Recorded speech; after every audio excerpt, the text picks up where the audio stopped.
신앙생활하느라고 많이 힘드시지요. 요즘 시대에 우리가 참 예수를 열심히 믿고 바르게 신앙생활한다는 건 대단히 어려운 시대를 우리가 지금 살아가고 있습니다. 여러분이 생각하지 못하는 일들이 우리 사회에서, 종교계에서 많이 일어나고 있습니다. 잘못된 그런 이단 사상들이 일어나고 있고, 신사도 운동이라든지 또 WCC, WEA 이런 것들은 성경적이질 않습니다. 그리고 자유주의하고 신신학들이 우리 주위에 너무나 많이 퍼지고 있어서 듣기는 다 달콤하게 들릴 줄 모르지만은, 그러나 그 내면을 보면은 그것은 분명히 우리를 넘어지게 하는 그런 말씀에서 벗어난 그런 일들이 일어나고 있다는 겁니다.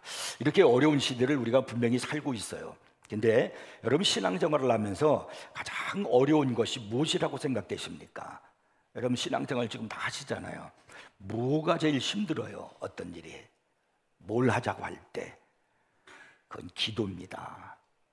기도하자고 하면은 참 사람들이 힘들어 하셔요.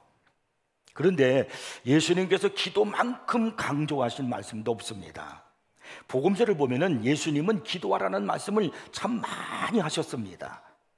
마가복음 9장 29절에 보면은 이르시되 기도 외에 다른 것으로는 이런 종류가 나갈 수 없느니라 이렇게 말씀하셨습니다. 예수님께서 제자들에게 이 말씀을 하실 때는 제자들이 귀신 들린 아이를 고치지 못하고 그들이 무력해져 있을 때, 사람들로부터 손가락질을 당하고 있을 바로 그럴 때 예수님 앞에 그들이 하는 말이 이런 말이었습니다. 우리는 어찌하여 능히 그 귀신을 쫓아내지 못합니까? 왜 우리는 귀신을 쫓아내지 못합니까? 그런 말을 하고 있을 때 예수님께서 하신 말씀이 바로 기도 외에 다른 것들은 이런 종류가, 이런 능력이 나갈 수 없느니라 이렇게 말씀하신 겁니다. 예수님의 제자들도 기도하지 않으니까 능력이 나가지 않더라는 거예요. 그렇다고 하면은 오늘 우리들이 기도하지 않고 어떻게 능력 있는 삶을 살아갈 수 있겠습니까? 기도 없이 어떻게 신앙을 능력 있게, 그리고 영성 있는 신앙생활을 할 수 있겠습니까? 기도가 중요하다는 겁니다. 요한복음 14장에 보면은 예수님이 이런 말씀을 했어요. 너희가 내 이름으로 무엇을 구하든지 내가 행하리니 이는 아버지로 하여금 아들로 말미암아 영광을 받으시게 하려 함이라. 내 이름으로 무엇이든지 내게 구하면 내가 행하리라 그러셨습니다. 내 이름으로 무엇이든지 구하면 내가 행하겠다. 이것이 예수님께서 우리에게 하신 말씀이에요. 약속입니다. 그만큼 기도가 중요하다는 거예요. 기도하라는 겁니다.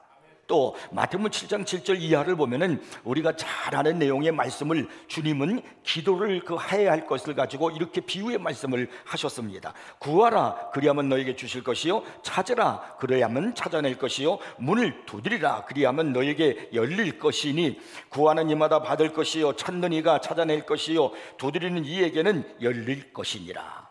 그 다음부터 보세요. 우리 예수님이 기도에 대해서 강조하시며 하시는 말씀이에요. 너희 중에 누가 아들이 떡을 달라 하는데 돌을 주며 생선을 달라 하는데 뱀을 줄 사람이 있겠느냐? 그런 부모가 없죠. 그런데 너희가 악한 자라도 좋은 것으로 자식에게 줄 알거든. 하물며 하늘에 계신 너희 아버지께서 구하는 자에게 좋은 것으로 주시지 않겠느냐? 이렇게 말씀하셨습니다. 그러니까 우리가 하나님 아버지 앞에 기도하면 하나님은 우리에게 좋은 것을 주신다는 약속이 있습니다.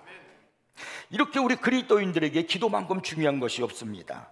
예수님은 공생의 사역을 시작하실 때 제일 먼저 하신 일이 뭐냐면 기도하고 시작하신 거예요. 40일 금식 기도하시고 공생애를 시작하셨어요. 그리고 3년의 사역을 다 마치시고 난 다음에 예수님은 그 공생의 사역을 끝마치실 때도 겟세마네 동산에서 기도로 마치셨습니다. 예수님은 사실 기도가 필요하지 않으신 분이십니다. 그분은 하나님이세요. 그럼에도 불구하고 습관을 쫓아 기도하셨습니다. 그것은 그만큼 기도가 중요하다는 것을 우리에게 가르쳐 주시는 겁니다. 그런데 오늘날 성도들은 너무나 기도하지 않아요. 기도는 아무리 강조해도 지나치지 않는데, 우리가 말하잖아요. 기도는 영혼의 호흡이라고요. 그리고 기도하지 않으면 영혼이 죽은 거예요. 호흡하지 않은 사람은 죽은 거 아닙니까? 그런데 성도들은 기도하라고 해도, 외쳐도, 기도하자고 해도 시큰둥한 것이 오늘 이 시대의 모습이 아닌가 하는 생각이 들어집니다. 얼마 전에 어떤 여성이 강아지 한 마리를 끌고 산책하는 모습을 보았습니다. 좀 더 정확하게 말하자면 개 한 마리를 질질 끌고 가고 있는 겁니다. 끔찍하게 더운 날이었는데 강아지는 다리가 굳어버리기도 한 듯 꼼짝 안 하고 있습니다. 그리고는 곧 그 지글거리는 포장도로 옆에 잔디밭으로 훌쩍 뛰어 들어가더니 아예 배를 쫙 깔고 쫙 뻗어서 그냥 가만히 있는 거예요. 주인이 끌고 가려고 막 줄을 이제 당깁니다. 그 강아지하고 이 주인하고 승강이를 벌이는 거예요. 그 줄을 힘껏 막 당기는데 그 개는 배를 딱 깔고 쫙 엎드려서 꼼짝도 안 하는 거예요. 당겨봐라, 내가 움직이나. 그러는 것 같아요. 제가 그 모습을 보는데 꼭 그 여성이 하는 일이 무슨 커다란 트레일러라도 끄는 것 같은 그런 느낌이 들었어요. 굉장히 힘들게 아무리 당겨도 그 개가 강아지가 움직이질 않는 겁니다. 제가 그 모습을 보면서 무슨 생각이 떠올랐냐면요, 오늘 본문에 나와 있는 이 제자들의 모습과도 같고, 예수님은 계속해서 기도하라고 끌어당기는데 제자들은 꼼짝도 안 하는 거예요. 저는 계속해서 성도들에게 기도하자고 외치고 있는데 꼼짝 안 하는 이 배를 깔고 쫙 뻗고 있는 그런 모습의 성도들도 없잖아 있다는 겁니다. 본문 40절을 보면은요, 제자들에게 오사 그 자는 것을 보시고 베드로에게 말씀하시되 너희가 나와 함께 1시간도 이렇게 깨어 있을 수 없더냐. 시험에 들지 않게 깨어 기도하라. 마음에는 온이로되 육신이 약하도다 라고 하셨습니다. 그렇게 예수님이 말씀하고 계시는데도 제자들이 여전히 자고 있는 겁니다. 아무리 기도하자고 막 당기는 거 예수님이 3번씩이나요. 그런데도 제자들은 주저앉고 엎드려 있어도 좀처럼 일어나지 않아요. 기도하지 않았습니다. 여러분, 지금은요 기도할 때라는 걸 아셔야 됩니다. 주님께서 여러분을 끌어당기고 있어요. 같이 기도하자고요. 지금은 기도해야 할 때라는 거예요. 깨어 있을 때라는 겁니다.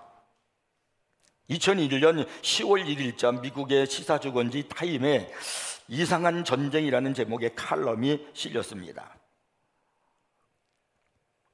이 칼럼은 9.11 월드 트레이드 센터 붕괴 참사 이후 미국이 좀 낮아지고 겸손해야 할 이유가 무엇인지를 적고 있습니다.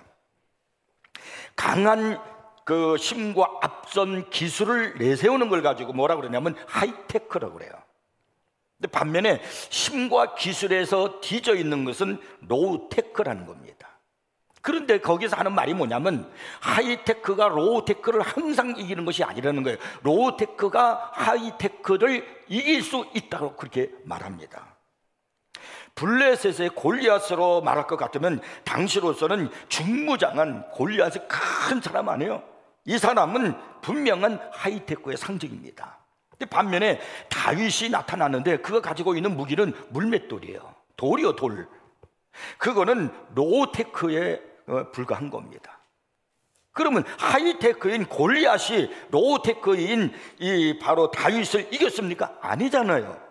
로우테크인 물맷돌을 들고 있는 이 다윗이 하이테크인 골리앗을 물리치고 승리했다는 겁니다. 이거 뭘 얘기하는 것이냐면요, 아무리 하이테크를 한다 할지라도 하나님이 함께 하시지 않는 것은 사상 누각에 불과하다는 것을 우리에게 말해주고 있는 겁니다. 이런 이야기가 있어요. 나이프 하나로 월드 트레이드 센터가 무너졌다는 겁니다. 9.11 테러 사건을 말하는 거예요. 그 트레이드 두 개의 빌딩이, 월드 트레이드 빌딩이 나이프 하나로 무너뜨렸다는 겁니다. 영어로 우리가 그 말을 들으면 누가 그 말을 믿겠습니까? 우습지요. 그런데요, 그게 실제적이었어요. 나이프 하나를 들고 승무원을 위협을 하는 겁니다. 그리고는 그 승무원을 이용을 해서 조종실을 장악을 하는 거예요. 그리고 난 다음에 비행기가 잇따라서 그 건물을 충돌하는 겁니다. 그래가지고 두 개의 건물이 다 그런 방법으로 충돌해가지고 건물이 무너지고 수천 명의 사람들이 목숨을 잃게 된 겁니다. 그게 바로 9.11 테러 사건이라는 거예요. 그러니까 나이프 하나로 그 엄청난 빌딩을 무너뜨리고 수천 명의 사람을 목숨을 잃게 한 사건을 얘기하는 겁니다. 이렇게 우리는 생각하지 못하는 부분의 약점이 늘 가지고 있습니다. 그래서 늘 내가 낮아질 줄 알아야 되고요, 기도해야 됩니다. 우리의 힘은 내가 많이 배웠다고, 내가 많이 가졌다고 해서 생기는 게 아닙니다. 하나님이 도와주셔야 됩니다. 하나님이 나를 도와주지 않으면 우리는 이 세상을 살아갈 수가 없어요. 제가 여러분에게 설교할 때 그런 얘기 하잖아요. 왜 다윗이 위대한가? 다윗은 사실 인간적으로 볼 때는요, 뛰어나고 위대한 점을 찾아볼 수가 없어요. 그래서 아버지조차도 그 아들들에게 기름을 부어서 왕으로 삼으려고 할 때 다윗은 빼놨잖아요. 다윗은 말자란 막내, 그건 별 볼 일 없다는 거예요. 그런 다윗이 어떻게 하나님의 사랑을 받고 그리고 그가 한 나라의 왕이 됐습니까? 이스라엘 역사상 가장 위대한 왕이 된 겁니다. 이유는 단 하나예요. 다윗은 오로지 하나님만 의지하고 살았습니다. 여호와는 나의 목자시니 그랬어요. 이건 난 하나님만 의지하겠다는 거예요. 내가 부족함이 없으리로다. 그리고 우리의 신앙생활의 싸움은 뭐냐면 내가 하나님을 의지할 것이냐 의지하지 않을 것이냐 이겁니다. 내가 하나님을 의지하면 강한 자가 돼요. 그러나 내가 하나님을 멀리하고 의지하지 않으면 강한 것 같죠. 어느 순간에 무너질 수 있다는 걸 아셔야 됩니다. C.S. 루이스의 스크루테이프의 편지라고 하는 글이 있는데요, 여기에 보면은 삼촌 마귀가 조카 마귀에게 권면하는 내용이 나옵니다. 어떻게 이 마귀들이 예수 믿는 사람들을 넘어지게 만들까, 약하게 만들까 하는 데 있어서 삼촌 마귀가, 좀 더 우리가 경력이 있는 마귀가 조카 마귀에게, 신참 마귀에게 이런 말을 합니다. 최선의 방책은 기도할 마음이 아예 생기지 않도록 막을 때까지 막아보는 것이다. 예수 믿는 사람들 기도하지 못하도록 막을 수 있는 데까지 막아보는 거다. 왜? 예수 믿는 사람들이 기도하면 하나님이 능력을 주시니까 강한 자가 된단 말이에요. 그러니까 이 마귀들이 쓰는 전략이 뭐냐면 기도하지 못하게 만드는 거예요. 오늘 우리 시대는 지금 위기의 시대에 살고 있습니다. 어느 때보다도 기도해야 할 때이라는 것을 우리는 너무나 잘 알고 있습니다. 그런데 여러분이 이럴 때에 여러분의 마음속에 기도해야지, 지금은 내가 기도해야 할 때야 라는 그런 마음이 생기지 않고 있다라고 하면은 혹시 여러분 내가 마귀의 술책에 넘어가고 있지는 않는지 생각해 보셔야 됩니다. 신중함과 편집증은 종이 한 장 차이라는 그런 말이 있어요. 신중함은 안전벨트를 매게 하지만은 편집증은 아예 차에 타는 것 자체를 피하게 한다는 거예요. 아이고 사고 나면 어떡해. 그래서 그 사고를 막기 위해서 안전벨트를 매는데 편집증은 아이고 나 안 돼, 안 타, 차를 안 타, 아예 안 탈 거야 이렇게 한다는 거예요. 신중함은 비누로 손을 씻게 만들지만은 편집증은 아예 사람들과의 접촉을 피한다는 거예요. 코로나 시대 때야, 독감이 유행하는 시대야, 사람들과 접촉을 피해야지. 이게 편집증이에요. 그러나 신중함은 자기의 손을 깨끗이 항상 소독을 해서 그것을 방지한다는 거지요. 신중함은 노를 대비해서 저축을 하지만은 편집증은 쓰레기조차 버리지 않고 모기한다는 겁니다. 자, 그러면 여러분은 영적으로 신중함의 사람입니까? 편집증의 사람입니까? 예수님은 영적인 신중함의 분이셨습니다. 두려움에 대해서 단지 말씀만 하신 것이 아니라 그 두려움을 직면하셨어요. 예수님의 생애에서 가장 두려운 상황이 있다라고 하면은 바로 오늘 우리가 읽었던 이 본문의 사건이에요. 예수님께서 겟세마네 동산에서 십자가를 앞에 두고 기도하는 그때, 이때가 목요일이에요. 금요일은 십자가에 달려 죽으시는 사건이야. 얼마나 고통입니까? 십자가에 양손이 못을 박히고 양발에 못을 박히고 옆구리에 창이 찔리고, 그리고 주님은 죽으셔야 돼요. 우리를 살리기 위해서요. 그 고통을 앞에 두고서 목요일 날 예수님께서 겟세마네 동산에서 기도하시는 거예요. 그것을 생각하고 기도하니까 얼마나 두렵겠습니까? 바로 이 겟세마네의 올리브 나무 사이에서 예수님이 기도하는 내용이에요. 여기 한번 성경 보세요. 베드로와 세베대의 두 아들을 데리고 가실새 고민하고 슬퍼하사 이에 말씀하시되 내 마음이 매우 고민하여 죽게 되었으니. 너희는 여기 머물러 나와 함께 깨어 있으라 하시고 조금 나아가서 얼굴을 땅에 대시고 엎드려 기도하여 이르시되 내 아버지여 만일 할만하시거든 이 잔을 내게서 지나가게 하옵소서. 그러나 나의 원대로 마시옵고 아버지의 원대로 하옵소서. 이렇게 기도하셨습니다. 이 말씀 쪽에 보니까 예수님께서 고민하고 슬퍼하사 이런 말씀이 나오거든요. 이것이 무슨 얘기냐면 두려움에 가득한 예수님의 모습을 이야기하고 있는 겁니다. 같은 내용을 기록하고 있는 마가복음 14장 33절에 보면 심히 놀라시며 슬퍼하사 이렇게 되어 있습니다. 여기 심히 놀라다라는 이 말은 장차 있을 두려운 상황에 동요하고 고뇌하는 사람, 무력하여 어찌할 바를 몰라 하는 사람을 표현하는 데 사용하는 단어들입니다. 지금 예수님은 이런 모습으로 지금 겟세마네 동산에 있다는 거예요. 그러나 사실 지금까지 예수님은 이런 모습을 한 번도 보인 적이 없으십니다.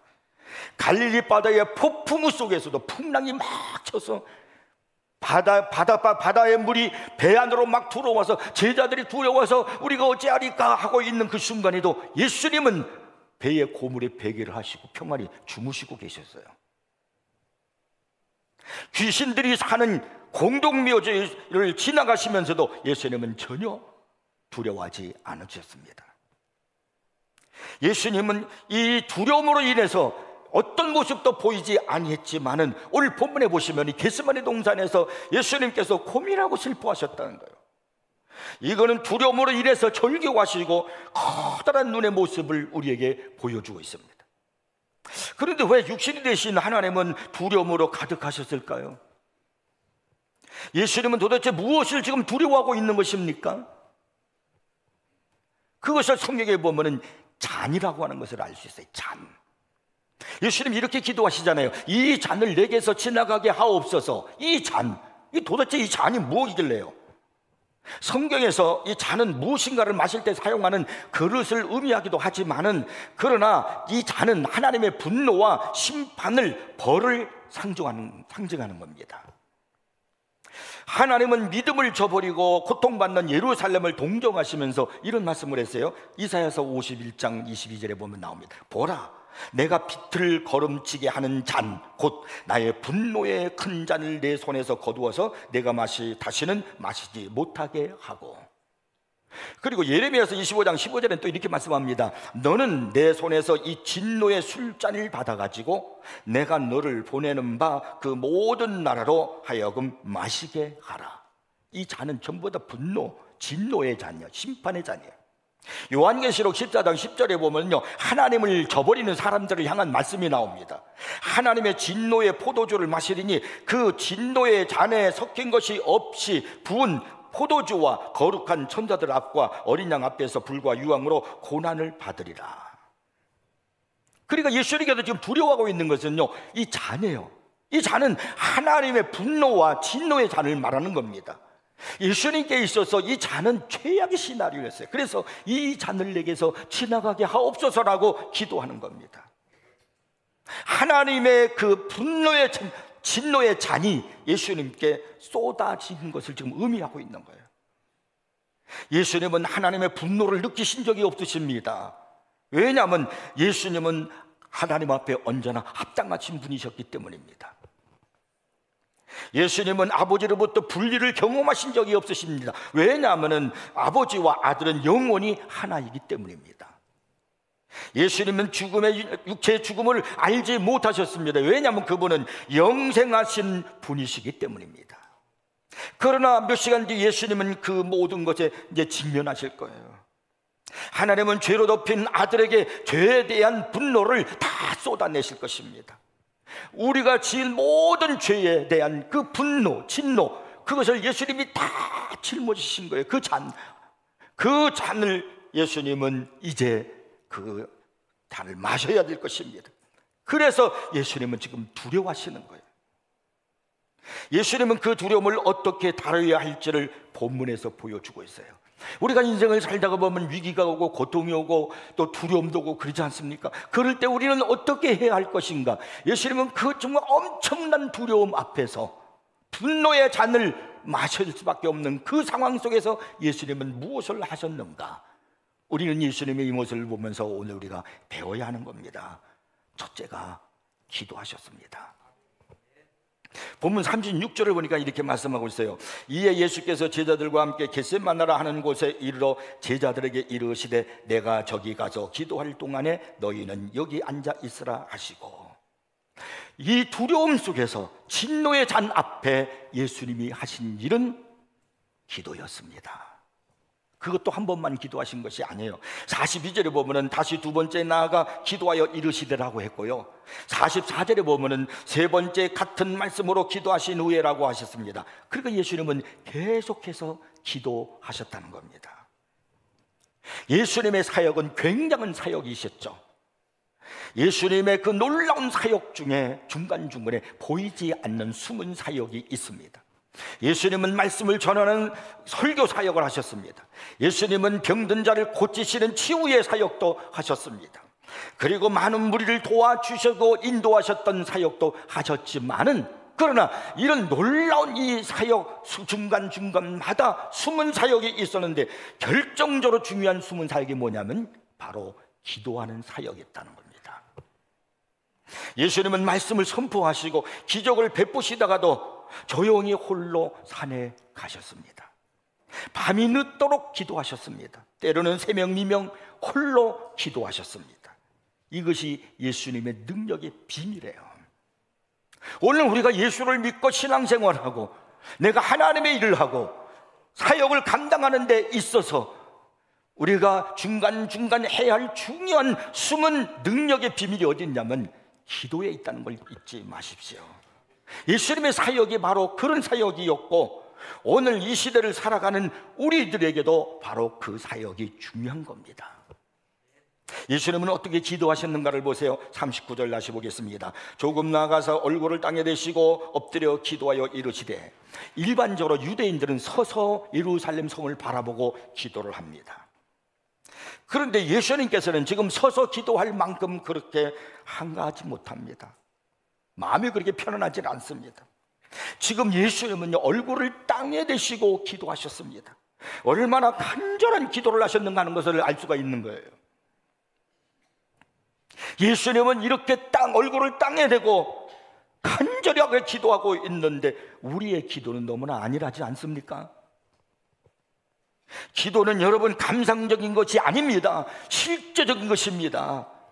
이 기도는 영적인 전쟁이고요, 투쟁이고 몸부림이며 생명을 걸고 하는 것입니다. 누가복음 22장 44절에 보면은 예수님이 기도하실 때 땀이 흘렀는데 그 땀이 피와 같다라고 그렇게 성경이 기록하고 있습니다. 제가 지난주 갈매산 기도회를 마치고 사정에서도 기도를 마치자마자 제가 돌아갔습니다. 돌아갔는데 성도들의 기도를 다 이제 통성기도를 시키고 이제 돌아가는데 보니까 나만 가는 줄 알았더니 많은 사람들이 다 가고 있더라고요. 아니, 우리 성도들이 이렇게 기도를 시작하면 시작돼서 5분도 안 돼서 그냥 다 1분도 안 돼서 다 떠나가는가. 제가 그 모습을 보고 마음이 얼마나 아팠는지 몰라요. 여러분, 지금 우리는요 생명을 거는 기도를 해야 돼요. 땀이 피가 되도록 하는 그런 기도를 하셔야 될 때입니다. 우리는 기도하지 않고 그렇게 안일하게 신앙생활하는 그런 시대를 살고 있는 게 아닙니다. 우리의 현실을 보나 경제를 보거나 다시 IMF가 오는 것이 아니냐 염려하시는 분도 있고요, 현재 여러분의 사업을 볼 때 비전이 보입니까? 우리나라를 볼 때, 안보를 볼 때 여러분 그렇게 감상적이지 않습니다.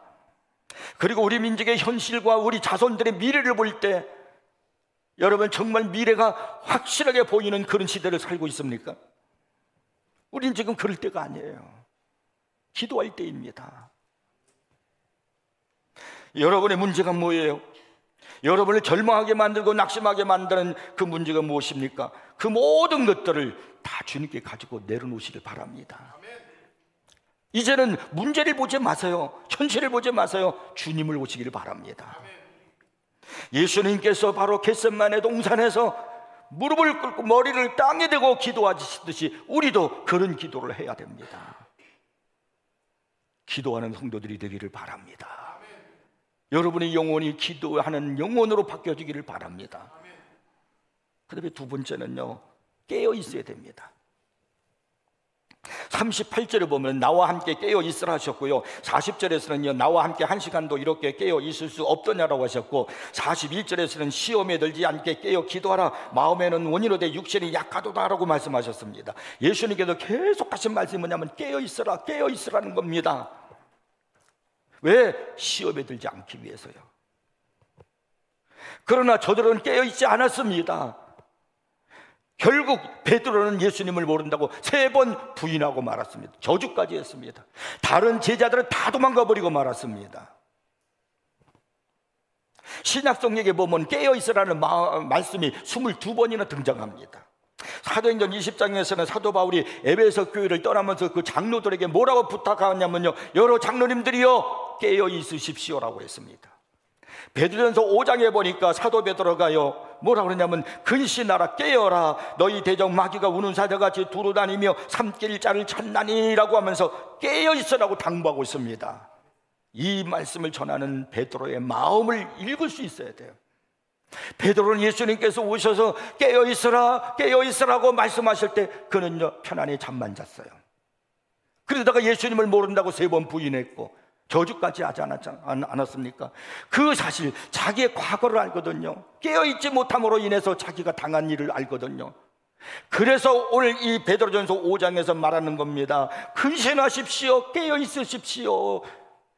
우리의 대적 마귀가 우는 사자처럼 입을 벌려 삼킬 자를 도로 찾고 있습니다. 내가 깨어있지 못해서 넘어졌습니다. 예수님을 부인했습니다. 그런 말이에요.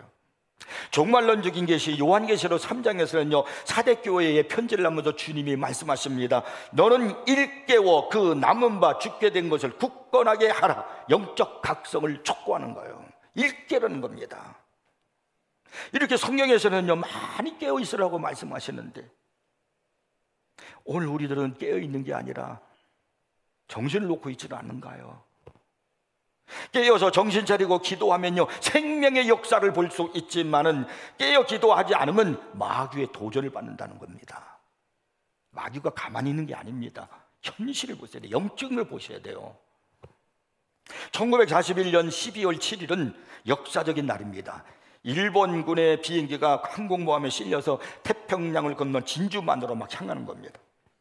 그리고 다음날 새벽에 그들의 기습작전으로 태평양 전쟁이 발발합니다. 그리고 세계 제2차 대전이 시작되는 거예요. 때마침 주말이어서 그곳에 미군 군인들은요 술을 마시고 막 댄스 파티에 가는 듯 마음껏 즐기고 막 정신없이 흥청거렸습니다. 부대에는 데이터를 관리하는 군인마저 없었습니다. 견습생 1명이 남아서 데이터를 들여다보고 있는 형편이었습니다. 그리고 있다 보니까 태평양으로부터 비행기가 막 새까맣게 몰려오는 거예요. 일본 비행기입니다. 미군 이 진주만을 공격하기 위해서. 놀란 이 견수병은요 급히 상부에게 전화를 걸어서 보고를 합니다. 근데 이 상관이라는 사람이 하는 말이, 아군의 연습기일 테니까 신경 쓰지 마. 그리고 그냥 그 보고를 묵살해 버렸습니다. 확인조차도 하지 않았습니다. 이렇게 돼서 그날 진주만, 미국의 하와이에 있는 그때 진주만, 거기가 완전히 폭삭망하고 말았어요. 불바다가 되고 말았습니다. 여러분, 깨어있지 않으면요 마귀가 벌떼같이 몰려든단 말입니다. 일본군의 비행기가 막 몰려오듯이요, 깨어서 기도하지 않으면요 이 마귀가 우는 사자처럼 입을 벌리고 삼킬 자를 찾는단 말입니다. 시험에 들면은 신앙을 잃어버리게 돼요. 열심을 잃어버리게 돼요. 시험에 들면은요 은혜를 못 받아요. 귀가 막히고 눈이 덮이게 되는 겁니다. 그러므로 시험에 들지 않게 깨어 기도하라고 예수님께서 말씀하시는 겁니다. 깨어서 기도하는 사람, 깨어있는 사람은요 무엇도 두려워하지 않아요. 왜? 하나님이 함께 하시니까. 두려움 없는 거예요. 두려워하지 말라, 내가 너와 함께 함이리라. 놀라지 말라, 내가 너를 도우리라. 나의 의로운 오른손으로 너를 붙들리라. 깨어있는 사람은 이 말씀을 붙드니까 두려움이 없는 거예요. 크리소스토무스라고 하는 분이 계시는데, 이분은요 주 398년부터 404년까지 콘스탄티노플의 대주교를 지낸 분입니다. 그는요 부유하고 권세 있는 사람들에 대해서 강력한 비판을 한 사람으로서 강렬한 국민들의 지지를 받았습니다. 당국에 의해서 2번이나 추방을 당한 사람이기도 했습니다. 이분이 어느 날 이런 말을 했어요. 내가 무엇을 두려워할 수 있겠습니까? 죽음이요? 그러나 여러분은 그리스도가 나의 생명이시며 내가 죽는 것이 오히려 내게 유익하다는 것을 압니다. 추방이요? 하지만 세상 만물이 다 주의 것입니다. 부의 상실이요? 하지만 우리는 이 세상에 태어날 때 아무것도 가지고 오지 않았으며 죽을 때에도 아무것도 가지고 갈 수 없습니다. 따라서 내 눈에는 이 세상의 모든 무시무시한 것들이 다 우습게 보입니다. 나는 가난을 두려워하지 않고 부를 갈망하지 않습니다. 나는 죽음 앞에 움츠러들지 않습니다. 깨어있는 사람의 고백입니다. 여러분, 겟세마네 동산의 올리브나무 사이에서 엎드려 기도하시던 그 예수님을 기억하십시오.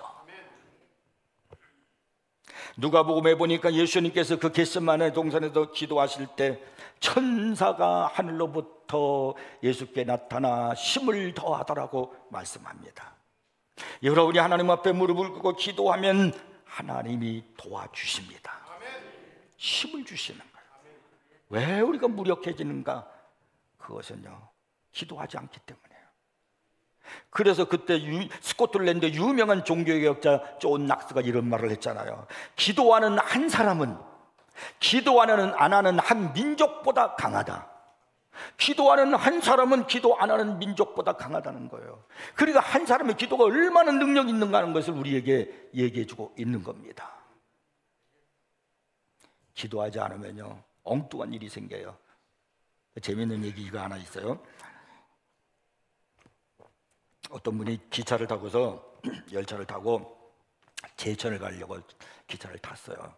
그래서 이제 승무원에게 물었습니다. 이 기차 제천역에 씁니까? 안 쓰는데요. 아이고, 난 제천에 내려야 되는데 어떻게 내가 내릴 수 있도록 제천역에 쓸 수 없습니까? 절대로 쓸 수 없습니다.